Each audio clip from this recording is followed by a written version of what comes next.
Opinion Trump-Putin Summit, the Nobel Peace Prize and other imponderables. The Russia-Ukraine war faces significant obstacles to ending, primarily due to the conflicting territorial and political demands of both sides. Ukraine insists on reclaiming all its lost territories, including Crimea, and will not renounce its intention of becoming a NATO member. Russia, on the other hand, seeks sweeping political changes in Kiev and aims to prevent Ukraine from joining NATO. These fundamental disagreements create a deadlock that makes a negotiated settlement extremely difficult. Neither side is willing to end the war on terms that are acceptable to the other side. Against this background, President Donald Trump said he'll be meeting with Russian President Vladimir Putin on Friday, August 15, in Alaska, to work out a potential peace deal to end the war in Ukraine that could include some swapping of territories. Trump's announcement came on the day which he had set as the deadline for Putin to make peace or face severe economic punishment. Trump posted on Truth Social the highly anticipated meeting between myself, as President of the United States of America, and President Vladimir Putin, of Russia, will take place next Friday, August 15, 2025, in the great state of Alaska.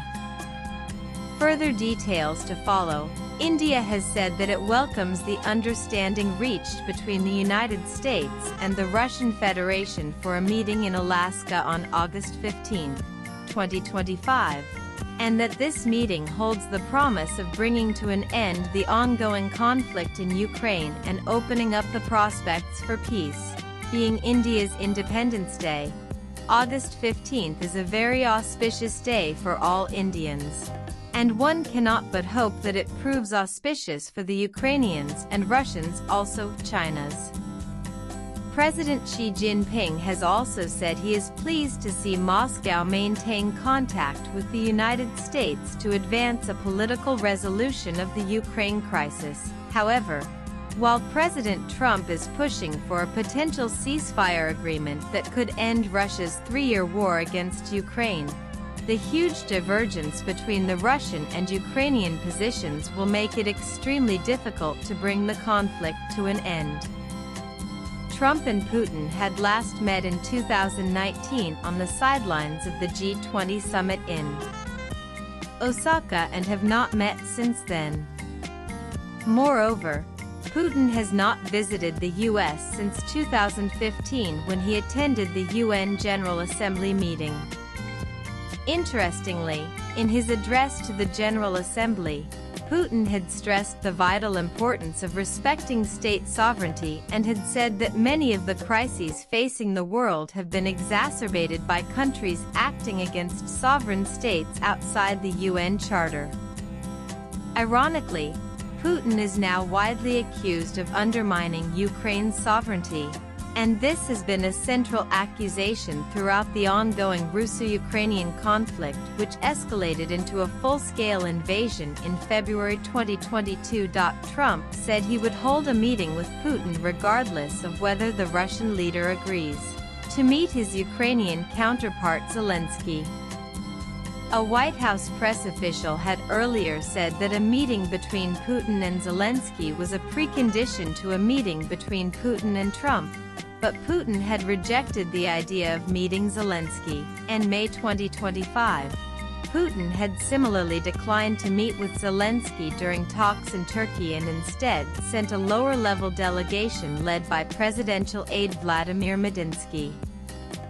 Ahead of the planned Trump-Putin summit, Putin reiterated that the conditions were not yet in place for a meeting with Zelensky, although Trump had suggested a trilateral summit earlier. Russian officials have stated that high-level talks require meticulous preparation and that Putin would only consider a meeting during the final stages of peace negotiations or after a draft agreement has been reached. Russian media and officials have frequently sought to undermine Zelensky's legitimacy, viewing him as a loser and a clown, and claiming he is not a valid negotiating partner. Some analysts suggest that Putin doesn't want to appear pressured into a meeting on Zelensky's terms, as it could be seen as backing down, especially after Zelensky's ultimatums. In essence, while Zelensky has expressed willingness to meet with Putin, Putin has consistently resisted the idea, citing the lack of necessary preconditions and portraying Zelensky as an illegitimate negotiating partner. US officials have reportedly briefed their Ukrainian counterparts on a plan offered by Putin to halt the war in Ukraine in exchange for significant territorial concessions by Kyiv. This plan would require Ukraine to cede the eastern Donbas region, the majority of which is currently occupied by Russia, as well as Crimea, which Russia annexed in 2014. Putin reportedly presented this plan to Trump's foreign envoy Steve Witkoff in a meeting in Moscow on Wednesday. It wasn't clear what the plan would mean for two other regions in Ukraine, Zaporizhia and Kherson, where Russia controls some territory, beyond Russia stopping its offensive there. Ukraine's President Zelensky has totally rejected the idea of making any territorial concessions and ceding any territory. In a video address after Trump's announcement about the forthcoming meeting with Putin, Zelensky said that Ukraine is also ready to work together with President Trump, but vowed that his people will not give their land to the occupier. Zelensky said any decisions that are against us, any decisions that are without Ukraine, are also decisions against peace. These are dead decisions. They will never work. And we all need a real, living peace that people will respect. In a video shared on social media, Zelensky said Ukraine was ready for real decisions that could bring a dignified peace, but stressed there could be no violation of the constitution on territorial issues. He also said, the answer to the Ukrainian territorial issue is already in the constitution of Ukraine. No one will and cannot deviate from this. Ukrainians will not give their land to the occupier, therefore, Ukraine's government and people are unlikely to accept ceding any territory to Russia, especially given the high political and human costs of such a concession. They also prioritize NATO membership as a security guarantee. On the other hand, Russia insists on maintaining control over territories it currently occupies and demands significant political concessions from Ukraine, including a neutral status that effectively excludes NATO membership. Putin's vision for the war also includes subjugating Ukraine and preventing it from having the right to join NATO, making even a temporary ceasefire difficult. It seems that Putin has framed the war as an existential struggle for his legacy, making it difficult for him to concede without appearing defeated. He has even made it clear that his intentions in this war are to subjugate Ukraine, deprive it of sovereignty and prevent it from having the right to join NATO. Despite the economic and human costs of the war, Putin's popularity remains relatively high, potentially encouraging him to maintain the conflict rather than seek a negotiated settlement. Moreover, deep-seated mistrust between Russia and Ukraine, as well as between Russia and the West, makes it challenging to build confidence for negotiations. A frozen conflict scenario could be on the cards, where fighting ceases but the underlying issues remain unresolved. It would require Ukraine to dedicate significant resources to defense and rebuilding. Ukraine faces significant economic and demographic challenges, including a heavily indebted economy and a rapidly aging population, which will impact its ability to recover from the war. Trump's desire to bring the Russia-Ukraine war to an end is also linked to his desire to win the Nobel Peace Prize. In his inaugural address on January 20 this year, Trump had said, "My proudest legacy will be that of a peacemaker and unifier. That's what I want, to be a peacemaker and a unifier." He has repeatedly said that this was the reputation he wanted recorded in the history books. It is no secret that he covets the Nobel Peace Prize, White House Press Secretary Caroline Leavitt told reporters on July 31. It's well past time that President Trump was awarded the Nobel Peace Prize. However, India declined to officially comment on the U.S.'s pitch for Donald Trump to be awarded the Nobel Peace Prize, suggesting that the question be directed to the White House. Trump has been nominated for the Nobel Peace Prize multiple times since 2018 but is yet to win it. Pakistan said in June that it would nominate him for the award for his role in helping to end its conflict with India. Israeli Prime Minister Benjamin Netanyahu said last month he had nominated Trump for the Nobel Peace Prize.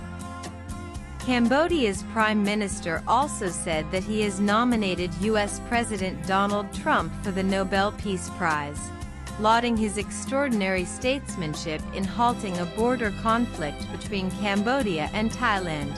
Now, Armenian Prime Minister Nikol Pashinyan and Azerbaijani President Ilham Aliyev on Saturday also jointly threw their weight behind U.S. President Donald Trump for the Nobel Peace Prize, following a landmark peace agreement between the two longtime rivals. Both these leaders credited Trump's mediation for ending decades of conflict and called on the Nobel Committee to recognize his efforts. Aliyev asked, "Who, if not President Trump, deserves a Nobel Peace Prize?" while Pashinyan described Trump as the peacemaker behind the breakthrough and said that the U.S. president deserved the Nobel. There are many who may dispute Trump's claim to the Nobel Peace Prize, but the Nobel Peace Prize is no stranger to controversy. Criticisms that have been leveled against some of the awards include allegations that they were politically motivated, premature, or guided by a faulty definition of what constitutes work for peace. As the New York Times stated in an article on May 4, 2018, the Nobel Committee began choosing winners in 1901, and for almost as long, some of its choices have been assailed as politicized, parochial, or just misguided. Donald Trump has an obsession with the Nobel Peace Prize for several reasons, such as a craving for international prestige and a decade-long rivalry with former U.S. President Barack Obama, who won this prize in 2009. In fact, Obama's Nobel Peace Prize also faced a wave of criticism. He received the prize in the first year of his presidency, which some considered too early. Critics pointed out that Obama's presidency was still in its early stages and that he hadn't yet demonstrated the concrete achievements in peace and diplomacy that typically accompany a Nobel Peace Prize. Moreover, it raised questions about the selection due to the Obama administration's involvement in wars in Libya, Afghanistan, Pakistan, Iraq, and Yemen. The 1994 prize went to Yasser Arafat, Shimon Peres and Yitzhak Rabin for their efforts to create peace in the Middle East. Kerr Christensen, a member of the Nobel Committee, resigned in protest at Arafat's award, citing his sponsorship of terrorism through the PLO and calling him the world's most prominent terrorist. The 2012 prize went to the European Union for having over 6 decades contributed to the advancement of peace and reconciliation, democracy and human rights in Europe. Some former laureates disputed the award, claiming that the EU is clearly not a champion of peace. If Trump won the prize, he would be the 5th U.S. president to do so, after Theodore Roosevelt, Woodrow Wilson, Jimmy Carter, and Barack Obama. Interestingly, Trump had this to say: "No, I won't get a Nobel Peace Prize no matter what I do." including Russia-Ukraine and Israel-Iran, whatever those outcomes may be, but the people know, and that's all that matters to me. The Washington Post had commented on July 15 this year that the road to President Donald Trump's highly coveted Nobel Peace Prize might ultimately run through Ukraine. It had also said that Trump's approach to the Ukraine conflict has lacked a coherent strategy. In any case, the Russia-Ukraine war's complexity and the deeply entrenched positions of both sides, combined with the potential for shifts in the global political landscape, make ending the conflict a formidable challenge. Zelensky has already said that the Trump-Putin meeting in Alaska will achieve nothing, that Ukraine will not cede any territory, and that any peace deal excluding Kyiv would lead to dead solutions. Thus, despite Trump's summit meeting with Putin next week, ending the Russia-Ukraine conflict is going to be extremely difficult due to the significant disagreements on key issues and a lack of trust between the two sides. Neither side is willing to compromise on their core demands, making a peaceful resolution a highly complex challenge. Swipe left for next video. However, good luck, President Trump. The writer is a retired Indian diplomat and had previously served as Consul General in New York. Views expressed in the above piece are personal and solely those of